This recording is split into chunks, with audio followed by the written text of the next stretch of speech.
My name is Christian Molman, and in this talk I'm going to go over some of the basics of getting started with Blender for people who are familiar with other 3D software but haven't used Blender before. I'm not going to cover everything, but I will go over some of the first things you need to know and a few common pitfalls that may be confusing or annoying coming from Maya or 3ds Max. You've probably already downloaded and installed Blender, but if not, you can find it here. So when you first start Blender, the splash screen is going to have some special options, like the language or whether you want to select with left or right click.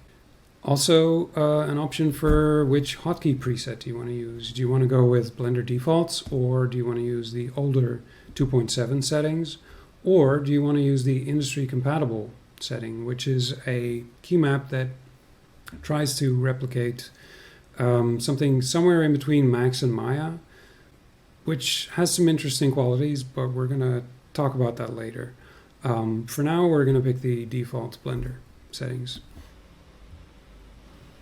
So when you click Save on the first time setup, it'll take you to the regular splash screen. Here you can pick different templates for new scenes. You can open an existing scene. You can recover a last session. You can go to the manual, the official website, and if you click anywhere, it'll take you to the default scene. All right, so one thing we're going to do is look at some of the defaults for camera manipulation and basic transforms. This is probably one of the first things you're going to want to change if you want to make Blender work a little bit more like you're used to in Maya or 3ds Max. By default, you can rotate the camera with middle mouse button, you can pan with shift middle mouse, and you can zoom with control middle mouse. One thing that's a little bit different than you might be used to is the defaults for move, rotate, and scale. So by default, you press G to move an object, and then you click to place it. You press R to rotate, again click to confirm, and S to scale. These are the default buttons for move, rotate, and scale throughout Blender. Now you might notice this feels a little imprecise. There are some ways to mitigate this, like for example you can lock to different axes by pressing X, Y, or Z to constrain it to that axis. However, it's still just kind of an odd way of doing things. Luckily though, there's an alternative. You can use this toolbar over here, which has a move tool, a rotate tool, and a scale tool, all of which have nice gizmos with axes that you can use for precise moving on just that axis. You can also use these to move on two axes at the same time, and these, and you can use this to move in screen space. Same thing for rotation. You can use this for rotating on the different axes, this in screen space, and you can use a scale tool like so.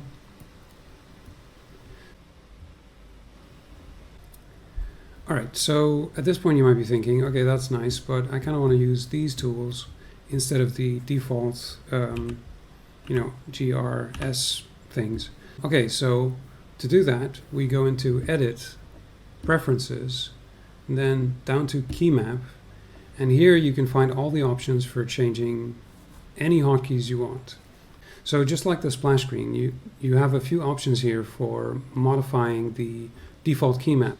If you minimize this, you can see here all the different categories for hotkeys. So for example, window has a bunch of hotkeys here, screen global, all kinds of subcategories. And you can change all of these if you want to. However, if you want to quickly change your hotkeys, the easiest way is to pick a different key map preset from here. Okay, so this key map is interesting because it combines hotkeys from Maya and 3ds Max and other software to create something that might be a little more similar to what you might be used to. So for example, it has alt camera and Quirks transforms. Unfortunately, one of the drawbacks of this key map is that it changes so many keys that it becomes very hard to follow tutorials, because all tutorials will use the Blender defaults. So in my opinion, the ideal key map is something in between Blender defaults and the industry compatible key map, so that you don't have to relearn muscle memory as much, but you can still follow tutorials because most of the keys are still the same. So to that end, I created this custom key map, which you can download from here, and you can install it by going to Import, finding the right folder, and picking the .py file and opening it like so. And now the custom key map will appear in your list of hotkeys. So now we can use Alt to rotate the camera, and Alt middle mouse to pan, and Alt right mouse to zoom, just like in Maya. We can press Q to select, we can press W to move, we can press E to rotate, and R to scale, just like you would in Max or Maya. So maybe you want to create your own key map, and you can definitely do that. However, it's kind of a hassle. For example, because you have to change things for every mode. Okay, so what if you want to create your own key map anyway? Well, the first thing you want to do is start with the default set, and then press the plus icon here, and it'll create a new key map based on the currently selected one. If you want to figure out how to get the Python commands and the settings for different specific hotkeys that you like in, for example, the industry compatible key map, look at how it's configured its hotkeys. You can add a new key anywhere by pressing Add New. Okay, so let's leave this for now and create a new scene, and then pick from any of these templates. Let's go with General, and then save changes before closing. Now, as you may notice, we're still seeing the exact same scene as we saw before. A cube, a camera, and a light. Now, this is the default Blender scene. And we can, obviously, of course, we can delete this object if we want to get rid of it. We can delete the camera as well, and the light. Now we can work with this empty scene. So what if we create another new scene? It'll just do the same thing again. What if we want to change this? What if we just want the default scene to be an empty scene? All right, so let's delete these objects, and then we go to File, Defaults, Save Startup File. Now you might think we just saved that setting, but you would be wrong. Okay, let's try that one more time. File, Defaults, Save Startup File. So the thing you want to be careful with is, as soon as you move the mouse away, it disappears without confirming. So let's do that again. Okay, click. Now it's saved. So now if we do a bunch of stuff here, we go over here, whatever, File, New, General, and now it's the scene we saved. So let's do a quick overview of the interface. Over here you have the toolbar, which we already looked at with the Move, Rotate, and Scale tools. And you can show or hide this toolbar with T. Or you can, if it's not there, you can also activate it by pressing the little arrow key over here. Let's add an object real quick, a mesh and a sphere. Maybe add another cube and a cylinder. On the right, there's another panel, which you can also open with the arrow, and you can toggle this one with the N key. The end panel is basically the channel box. You can use it to change transform values, rotation and position and scale. You can also change multiple values at once by click dragging and then entering a value. You can also lock different axes. So for example, now you can only move on this axis. The drag selecting also works for this. So you can select these all at once. And you can also change the rotation order over here. You can change it to quaternions or Eulers. There's a few different panels. These are some options for tools, for the view. And this is also where you'll find any add-ons that you've installed. So for example, this is the add-on that lets me broadcast keys. So if we close this, over here you can see the view widget, which you can use to easily change the view to specific angles. So for example, if you click here, it goes to the right view, or here it goes to the back view, top view, and you can also click again on the same spot to get the reverse angle. You can also click and drag in the circle to rotate the view. There's also these icons over here for when you're on a laptop and you don't have a middle mouse button available. So you can use this to zoom, you can use this to pan, and this to toggle the camera view, although right now there's no camera, and this to toggle orthographic. So on the right there is the outliner, which can be used to sort and find objects. You can select them like this. You can hide them, and you can also change the hierarchy by click and dragging. So here it says shift to parent, so now we've parented the sphere to the cylinder. And we can also undo this like so. You can also create collections, which are kind of like layers. You can, for example, move these objects to this collection here, and now we can toggle the visibility of this collection or this one. Now, as you can see, you can only actually change the visibility of things here. But what if you want to toggle the selectability? You want to lock selection.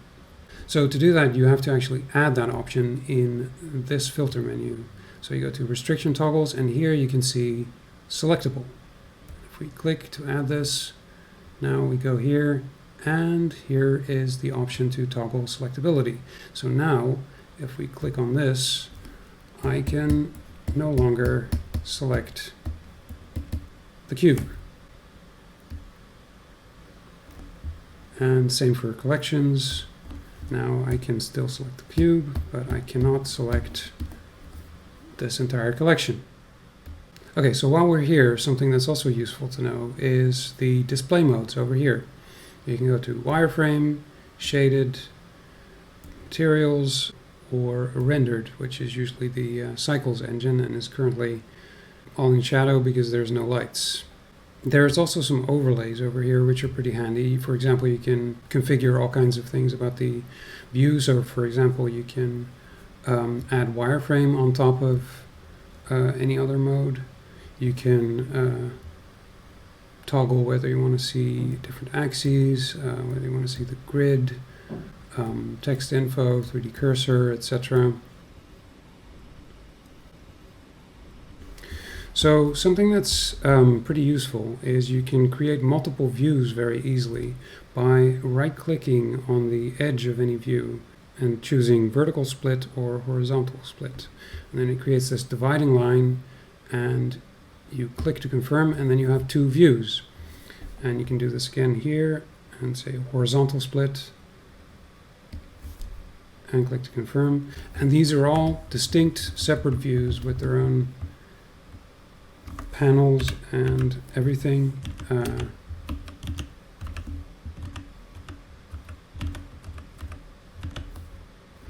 And you can change the view like so. Maybe you can also hide the header if you want, so it's a little more clean. And you can bring it back like this by clicking the little arrow key over here. And the interesting thing is you can take any of these views and you can change it to a different tool. So for example, we can make this view over here, we can make it the image editor, or we can make this the Dopesheet or the graph editor. And we can always change it back to the 3D viewport by clicking here. You can join the views again by right-clicking and clicking Join Areas, and then you choose which one you want to merge into which one. Same thing here, you can right-click and say Join Areas, and then we want to merge this one into this, and we're back here. There's another way of doing this that's quicker but more confusing. You can go to the corner of any view and you can click and drag, and then it will create a new view like so. And then when you let go, it creates the view. And same thing here, we can go to this corner over here, and when we drag up, it creates this view. Now this is kind of handy because it's quick, but it's also very easy to mess this up. For example, let's say we want to get rid of this view.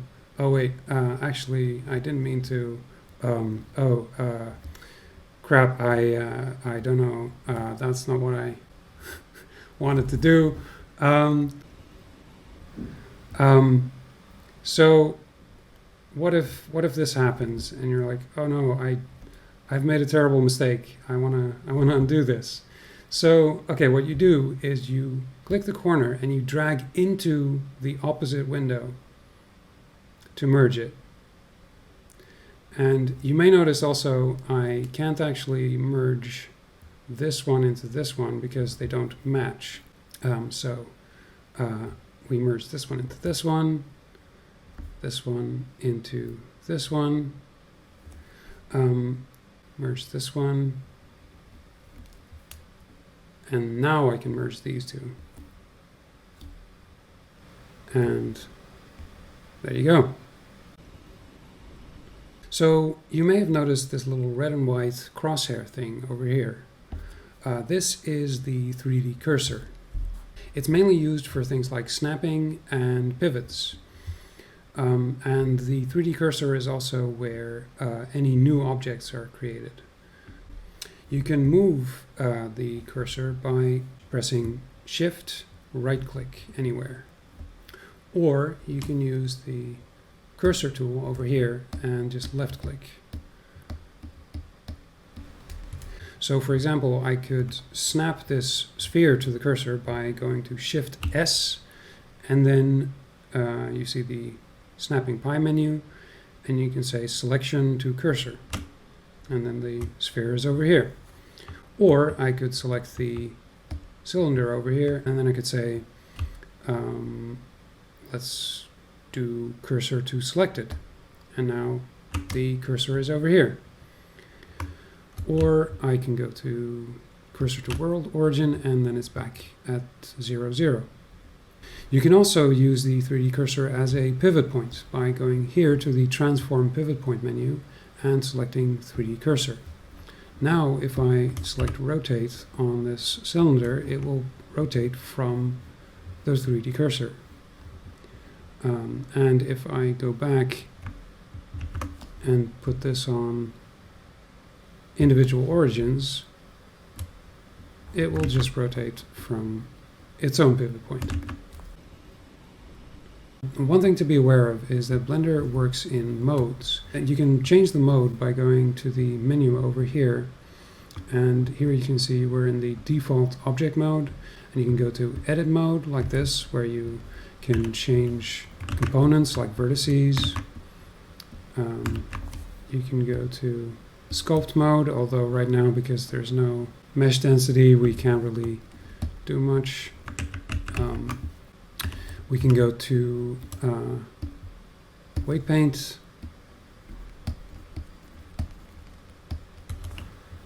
and we can go back to object mode. You can also toggle between object and edit mode by pressing tab to quickly go back and forth, which is really handy. And you can select your mode also by holding Control Tab, and then you get the pie menu for all the different modes for the current selection. So we just looked at object modes, and when animating simple objects like this, you can set keyframes in this mode. Okay, so let's go here into the channel box and set a keyframe here for movement, and then let's enable auto key and go here on the timeline, and then just move this up here. And you can see it's set a key over here, and let's take this one, copy it, and put it over here. Paste. So now we've got a quick, simple animation. Okay, so if we want to animate a rigged character, it's a little more complicated. So let's go into add and add an armature. Now this is basically the container object for the skeleton. In this mode, in object mode, we can't actually animate it, we can't actually build the skeleton itself. To do that, we have to go into edit mode. And here we can actually edit and build the skeleton. So for example, we can subdivide this, we can extrude more bones, or we can delete them. Pretty much this is where you construct the actual skeleton. So okay, so let's say we're happy with this as it is, or maybe we'll add one more subdivision here. And then we say, okay, well, go back to object mode, but we still can't actually animate these bones in this mode. Well, what you have to do is go into pose mode over here, and here is the mode where you can actually animate individual bones. So, for example, like so. Okay, so to recap, object mode is where you create the armature that contains the skeleton, and this is also where you attach the armature to the mesh. Edit mode is where you construct the skeleton and set up all the hierarchy, and pose mode is where you actually set up the rig and create all the constraints and drivers and everything, and this is also where you animate.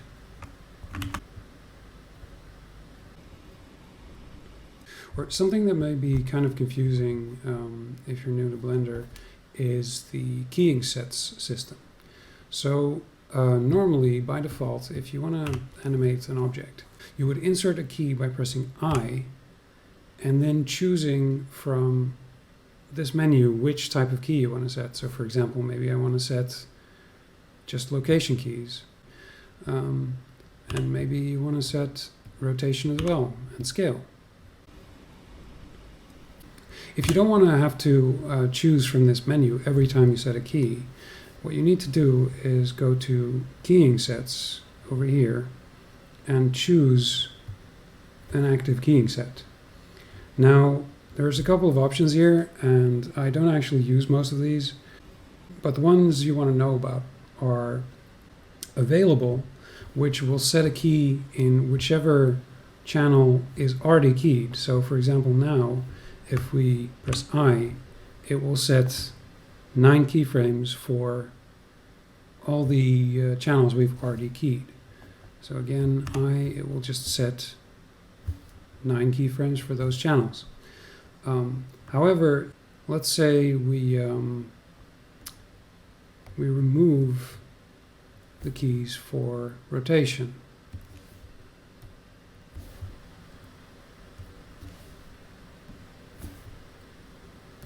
Now if I say I, it will only add 6 keyframes because it doesn't have any rotation keyframes. The problem though is that if you don't have any keys at all and you have available as the keying set and you press I, it will give you an error because there are no keyframes, so no channels have been keyed. There's nothing for it to reference.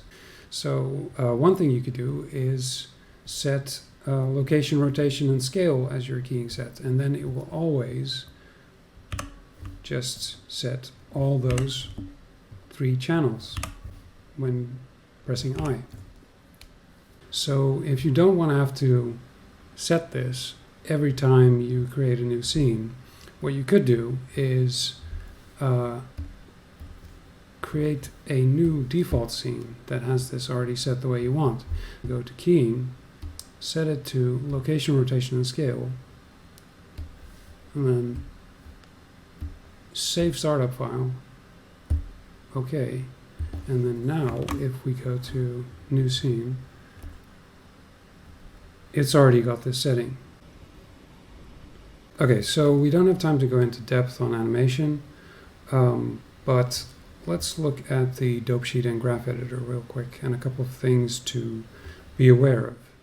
Remember that you can change any window to a Dopesheet or graph editor by changing the editor type. So let's go to Dopesheet here, and you can zoom like you could anywhere else. So one thing that you can do is you can switch very easily between the graph editor and the Dopesheet like this, but you can also do this with Control Tab.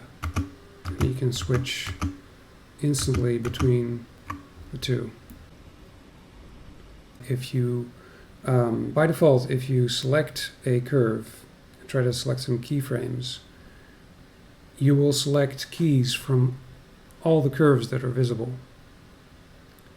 So if you don't want to do this and only select from just the one curve, what you want to do is go into View and enable only selected curve keyframes. And now, as you can see, it's just selecting the current curve. Another thing you can do is press Shift H to hide everything except the selected curve, and Alt H to bring it back. So something else you might want to know how to do is how to make a Playblast. When you can do that by going to View and then Viewport Render Animation in any viewport. However, this will actually use your render settings, and you might want to check that those are what you actually want. And you can find those over here. Here you might want to change your resolution, the aspect ratio, the frame range, frame rate over here, and possibly change the output folder. Also, you probably want to change the file format over here. This is PNG images. You might want to set this to MPEG video instead. And then you should be able to render something. Also, bear in mind it will just render whatever is in the viewport, so you might want to turn off the armature to just see the character. So now we can go to View and then Render Animation, and there you go.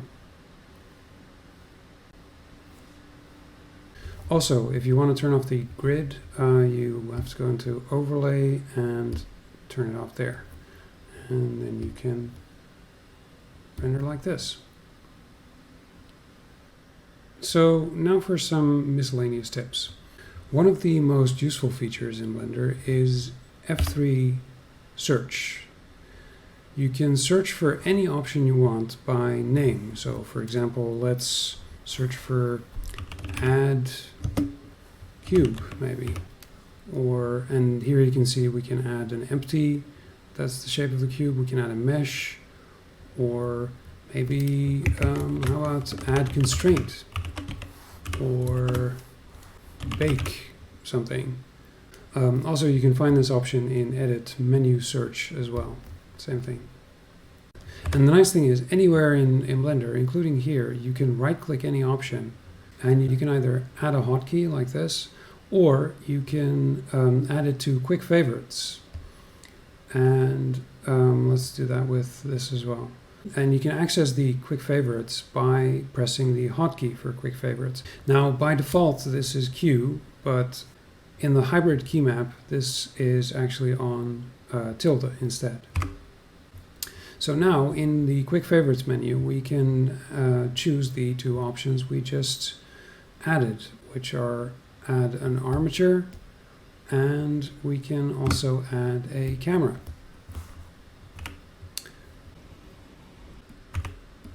If you change your mind, you can right-click any option and you can remove it from Quick Favorites. And then if you open it again, it will be gone. You may have noticed when opening scenes that Blender will actually use the layout from that scene as the new layout. And if you don't want the new scene to change your layout, what you want to do is go into Settings over here and then uncheck Load UI.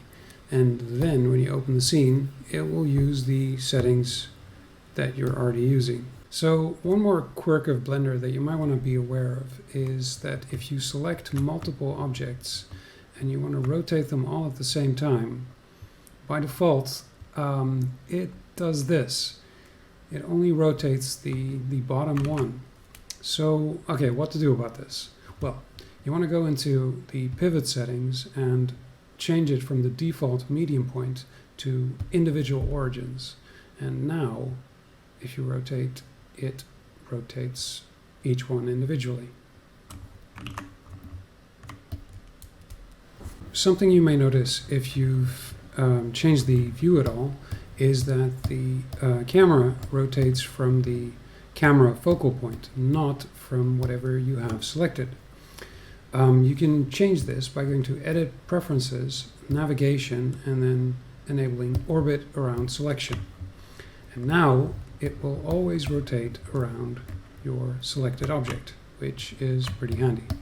If you're using a graphics tablet with a pen, you might notice that the object manipulation is not super responsive. There's like a kind of a lag before it actually starts doing anything. You can fix this by going to Edit, Preferences, and then Input, and changing the tablet drag threshold to something more like the mouse. So I prefer setting this to 3. Now, if you go back here, you'll find that it's a lot more responsive. So hopefully this has given you a place to start with getting into Blender, and for further study I recommend these resources. First of all, you want to check out the official Blender YouTube channel. They have a ton of tutorials and great videos. Next, you want to check out Blender Cloud, which has all kinds of tutorials for animation, for modeling, for all sorts of stuff. For rigging and animation, you want to start by looking at the channel of Picot. A lot of good stuff on rigging and animation. You also want to have a look at the Rigging Dojo tutorial series on nonlinear motion editing and animation. Also very good is the Lollipop Man channel. A lot of good stuff on animation, some stuff on rigging. Another very good one is the rigging tutorial series by Armin Halak. For general tips and tricks, you should look at Blender Secrets. And if you're interested in visual effects, you should absolutely check out Ian Hubert's channel, which has the lazy tutorials. And finally, where do you find rigs to animate? The Blender Cloud character library has a lot of cool characters. You can find rigs on BlendSwap. Also, there's a bunch of good stuff on Gumroad.